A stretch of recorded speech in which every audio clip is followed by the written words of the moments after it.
Hey guys, okay, so as stated in the baseline video, this supplemental lesson is going to be based on the historical content of the baseline lesson.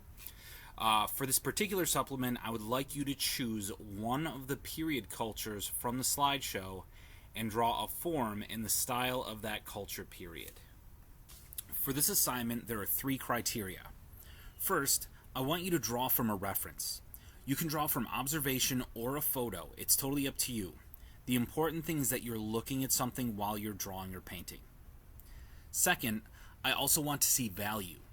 Even abstract styles use value to create form. So while the style you choose may not look entirely realistic, it should look like it is existing in a space with a light source. Finally, the object needs to be put in an environment. In other words, there needs to be some sort of foreground and background. It doesn't need to be elaborate, just a simple distinction to show that your object is existing in a space. Aside from those three criteria, you have total freedom. Whatever media you have lying around, whether it's oil paints and canvas or a number 2 pencil and notebook paper, use anything you have at your disposal and get creative. Magazines and newspaper can be used to make collage, instant coffee can be used to make washes, Easter egg dyes, Bic pens, even natural materials like leaves and dirt. It's totally up to you. Have fun and don't be afraid to get experimental. I'll include links in the digital learning resources section of the lesson plan to maybe help give you some ideas of what you can do.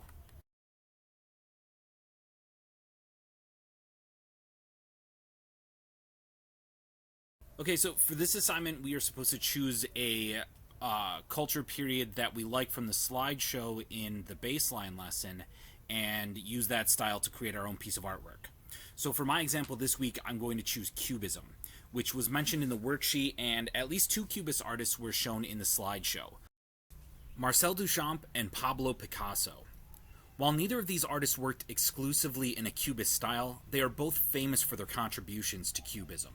Now, in order for me to accurately recreate this style, I have to understand what it is specifically that the artists from this culture period are doing.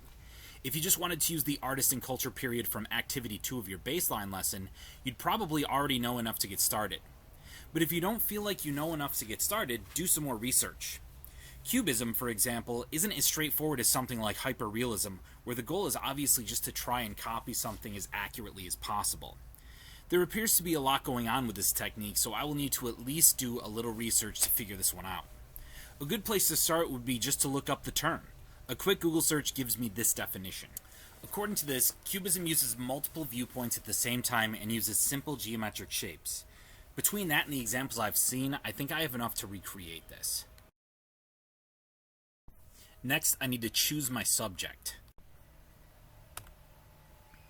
I've chosen to do a glass of water because it is a relatively simple form. Now, since my definition tells me that Cubist artists tried to draw subject matter from multiple angles at the same time, I'm going to take photo references from multiple angles and just do a composite sketch.